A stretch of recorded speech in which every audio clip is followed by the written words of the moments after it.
Alright folks, what I'm doing right now, I'm gonna show you a little trick on how I do these spindles. I use this mitt. This mitt, it's a stain mitt.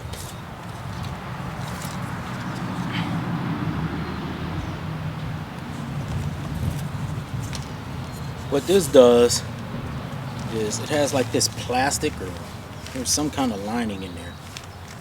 You put this on, you dip your hand in the stuff and you just wipe it on. Alright, let's get it.